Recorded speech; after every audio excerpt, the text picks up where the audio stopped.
Welcome to Divyashree kitchen. ఈరోజైతే vlog బాగుంది, last వరకు చూడండి. అండ్ ఫస్ట్ టైం ఎవరైనా మన ఛానల్ చూసినట్టయితే లైక్ చేసి సబ్స్క్రైబ్ అవ్వండి. అండ్ ఈరోజు 3వ శుక్రవారం కదా, అండ్ ఇంట్లో పనులు ముగించేసుకొని అయితే షాప్ కాడికి వెళ్ళిపోదామని ఫాస్ట్గా రెడీ అయ్యాను అనమాట. చాలా రోజుల నుంచి షాప్ కాడ వర్క్ కొంచెం పెండింగ్ ఉండడం అండ్ ఇంట్లో పనులు, షాప్లో పనులు ఎట్ ఏ టైం కంప్లీట్గా అవ్వకపోవడం, కొన్ని స్ట్రక్ అయిపోయినట్టుగా అనిపిస్తుందన్నమాట. అండ్ నేను పెట్టిన ఈ 2 చెట్లకైనా కూడా దేవుళ్ళకి సరిపోయే అన్ని పూలైతే వచ్చాయన్నమాట. అండ్ ఇంకొకటి కూడా అంటు కట్టి పెట్టాను, ఎక్కువ పూలు కావడం కోసం అనమాట. ప్రజెంట్ ఓనర్స్ లేరు కాబట్టి నాకైతే సరిపోతున్నాయి. ఓనర్స్ వస్తే సరిపోవు అన్న ఉద్దేశంతో దీన్ని చిన్నగా అంటు కట్టడం అంటారు కదా, ఒక దగ్గర చెక్కు తీసి మట్టిలో పాతి పెట్టడం అట్లాంటివి చేశానమాట.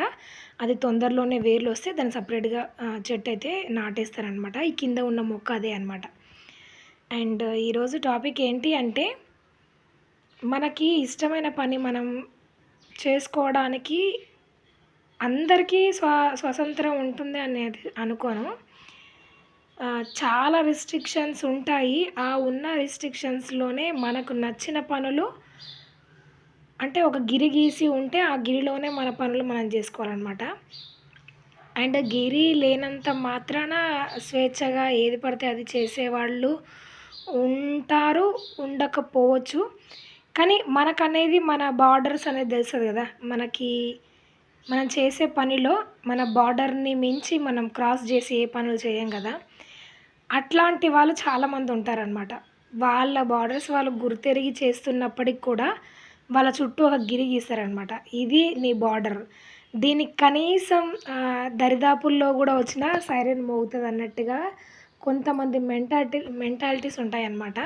ఇంకొంతమంది లైఫ్ అయితే లేసామా, పిండామా, ఉతికామా, క్లీన్ చేసామా, వండామా, పెట్టామా, చెప్పింది విన్నామా, ఎదురు చెప్పకుండా ఉన్నామా అనేటట్టుగానే ఉంటుంది అలా బ్రతుకు మొత్తం కూడా. ఇంకొంతమంది ఒకరికొకరు అర్థం చేసుకొని, ఒకరికొకరు సహాయం చేసుకొని, ఈ విషయాన్ని ఇట్లా చేయాలి, ఆ విషయాన్ని అట్లా చేయాలని డిస్కషన్ చేసి ముందుకెళ్తూ ఉంటారు. ఏదేమైనా ఒకరినొకరు అర్థం చేసుకుంటేనే అది ముందుకు వెళ్తుంది అనమాట. ఏదైనా బండి అయినా, లైఫ్ అయినా, ఏదైనా ఒకే దానిపైన వదిలేస్తే భారం వెళ్ళడానికి టైం పడుతుంది. వెళ్తుంది కానీ అంటే ఏమంటారు, గోల్ రీచ్ అవ్వడానికి చాలా టైం పడుతుంది. అట్లా కాకుండా ఈక్వల్గా మెయింటైన్ చేస్తూ వెళ్ళారనుకోండి, మీరు అనుకున్న దాన్ని తొందరగా సాధించవచ్చు, ముందుకు వెళ్ళడానికి ఆస్కారం ఉంటుంది అనమాట. అండ్ ఇట్లా బాధపడుతున్నప్పటికీ కూడా ఆ బాధని ఎప్పుడు ముఖం మీద చూపిస్తూ మాడు మోకాలు వేసుకొని ఉండలేం కదా. ఇట్లా దేవుడు గుళ్ళని, గోపురాలని, ఇట్లా వీడియోస్ అని, వాయిస్ ఓవర్లని, ఎడిటింగ్లని, మనకు నచ్చిన దాని మీద మన మనసు ఉండే విధంగా మనం ఫోకస్ చేస్తూ వెళ్తూ ఉంటాం చూడండి. అప్పుడు ఎదుటివాడు అనుకుంటాడు, అబ్బా వీడికి ఏం బాధ, అసలు వీడికి ఏం పని ఉంది, తిన్నావా పడుకున్నావా తెల్లారిందా, అందరిదో లోకం అయితే ఈడిదో లోకం అన్నట్టుగా అనుకుంటారు అనమాట. పర్టికులర్గా ఈ విషయం అయితే నా కోసం అనమాట. ప్రతి మనిషి, నేననే కాదు, ప్రతి ఒక్క మనిషికి బాధ అనేది ఉంటుంది. బాధ, బాధ్యత, తెలంగాణలో చెప్పాలంటే ఫికరు అన్నీ ఉంటాయి, ఉండయని కాదు. అవన్నీ మర్చిపోయి కొంచెం హ్యాపీగా ఇక ఎప్పుడు ఇవేనా అని, ఎప్పుడు మాడుమోహాలు వేసుకుని ఉండడమేనా, ఎప్పుడు వాడికి ఉంది నాకు లేదు, నేను ఇట్లున్నా నేను అట్లున్నా అని అనుకోవడమేనా. ఇట్లా అంటే దైవ ఆరాధనలు కానివ్వండి, మనకు వచ్చిన జపాలు కానివ్వండి, పూజలు కానివ్వండి, పునస్కారాలు, స్తోత్రాలు, ఏదో ఒక దాని మీద మనసును లగ్నం చేస్తే ఉన్న పిక్కర్ నుంచి బయటపడొచ్చని మనం ఒక వేలో వెళ్తూ ఉంటాం కదా. ఇంకా దీన్ని పట్టుకొని ఎగిరే వాళ్ళు ఉంటారు చూడండి. ఆ ఎగిరే వాళ్ళకి కనీసము ఒక లోకజ్ఞానం ఉంటుందంటే ఉండదు, ఒక దైవం పట్ల అవగాహన ఉంటుందంటే ఉండదు, ఒక నలుగురిలో తిరుగుతారంటే అసలే తిరగరు. అసలు ఏమీ లేకపోయినా కూడా నా అంత మోతేవారు లేదన్నట్టుగా మాట్లాడతారు. యాక్చువల్గా మనకు తిట్టాలన్నా, సంతోషం వచ్చినప్పుడు మాట్లాడాలన్నా మన తెలంగాణ భాషను మించింది లేదనమాట. అందుకనే లోపల్లో నుంచి ఒక రకమైనటువంటి ఆవేశం వస్తూ ఉంటే తెలంగాణ తన్నుకొచ్చింది. అండ్ నా అంత మోతేవారు లేదన్నట్టుగా బిల్డప్ ఇస్తూ ఉంటారు. పర్టికులర్గా ఈ మనిషినే అంటున్నా అనేది కాదు. మనసుకు బాధ అనిపించినప్పుడు నలుగురు 4 రకాలుగా అంటారు, మనకు సంతోషం అనిపించినప్పుడు కూడా నలుగురు 4 రకాలుగా అంటారు. అన్న వాటికల్లా రియాక్ట్ అవ్వాల్సిన అవసరం లేదు. బట్ ఏంటి అంటే, దేనికి నేను ఈ వీడియో చేస్తున్నాను అంటే, నేను ఎవరిని ఇబ్బంది పెట్టకుండా నా వేలో నేను ఏదో అలా వెళ్తూ ఉన్నాను అనమాట. ఇంకో విషయం ఏంటి అంటే, నా పరిధిలో ఉన్నంత వరకు నేను వీడియోలు చేసుకున్నాక, నా మనసుకు బాధ అనిపించినప్పుడు 4 గుళ్ళకెళ్ళి ఆ అమ్మలక్కలతో ముచ్చట పెట్టకుండా, వీధి ముచ్చట్లు పెట్టకుండా, నా బాధను నలుగురితో షేర్ చేసుకోకుండా, ఎంతసేపు దేవుడి మీద ఫోకస్ పెట్టి, కొంచెం బాధ ఒక రవ్వ ఎక్కువ అనిపించినప్పుడు ఒక స్తోత్రాన్ని నేర్చుకొని, దాన్ని పారాయణ చేస్తూ, ఈ ఈ రకమైనటువంటి నేను వాతావరణాన్ని క్రియేట్ చేసుకుంటున్నప్పటికి కూడా, ఈ వాతావరణం ఎవరికీ హానికరం కాదు, ఎవరికీ ఇబ్బంది కలిగేది కూడా కాదు. ఇన్‌ఫ్యాక్ట్ చెప్పాలంటే నా ఇంట్లో వాళ్ళకే ఇబ్బంది కాదు, మా వారికే ఇబ్బంది కాదు. నేను చేసే పూజలు కానివ్వండి, నేను చేసే స్తోత్రాలు కానివ్వండి. అట్లాంటిది నీకేం బాధ అవుతుంది? నీకెందుకంత ఇబ్బందవుతుంది?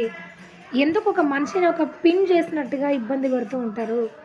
మాట పరంగా గూడా నేను అనడానికి చాలా ఇబ్బంది పడతాను ఒకరిని. నాకవసరం లేదు.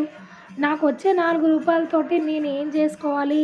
అవి అయిపోయిన తర్వాత ఎలా సంపాదించాలనే ఒక ఇంటెన్షన్ తప్ప, నువ్వు రూ. 1,00,000 సంపాదిస్తున్నావు నెలకి, సంవత్సరానికి ₹1,00,00,000 సంపాదిస్తున్నావు. నీకొస్తుందన్న బాధ లేదు, నాకెలా వస్తుందన్న ఆశ అంతకన్నా లేదు.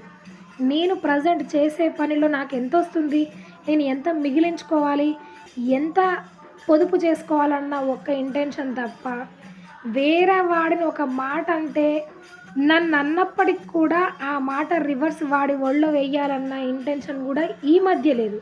ఒకప్పుడు ఉండేదేమో కానీ ఇప్పుడు అది కూడా లేదు. ఎందుకంటే ఏమంటారు, ఒర్రి వాడే పోతే వండుకొని తిని నేనే పోతానట్టు, ఒర్లని వాడు నోరు నొచ్చేంతసేపు ఒరుతాడు, అవసరం లేదు మనకెందుకని చెప్పేసి నేను అవాయిడ్ చేస్తూ ఉన్నానన్నమాట. అండ్ నేను ఈ అన్నిటి నుంచి బయటపడడానికి ఎంచుకున్న మార్గం ఒకే ఒకటి, దైవారాధన అనమాట. నా మనసు బాధ అనిపించినప్పుడు మాత్రం దేవుడి దగ్గరికి వెళ్తాను. ఎవరన్నా భజన చేస్తుంటే మాత్రం నేను చెప్పడానికి ఉంటే చెప్తాను, లేదంటే విని నా మనస్ఫూర్తిగా ఎంజాయ్ చేసేస్తాను. చెప్పాలంటే ఇదే మాట అనమాట, నిజంగా ఎంజాయ్ చేసేస్తానమాట. అట్లా ఆ క్రమంలో ఇక్కడ కనిపిస్తున్న వాళ్ళందరూ కూడా చాలా అంటే చాలా ధన్యులు నా విషయంలో మాత్రం.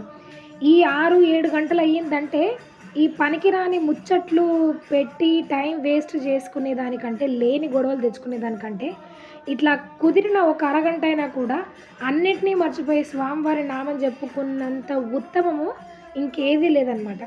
అందుకనే నాకు కుదిరినప్పుడు మాత్రం నేను కంపల్సరీగా ఒక అరగంట, 10 నిమిషాల, 5 నిమిషాల టైంతో సంబంధం లేదు, వెళ్ళి స్వామి నామం చెప్పగలిగానా ఒక అరగంట అయినా చాలంత మటుకు.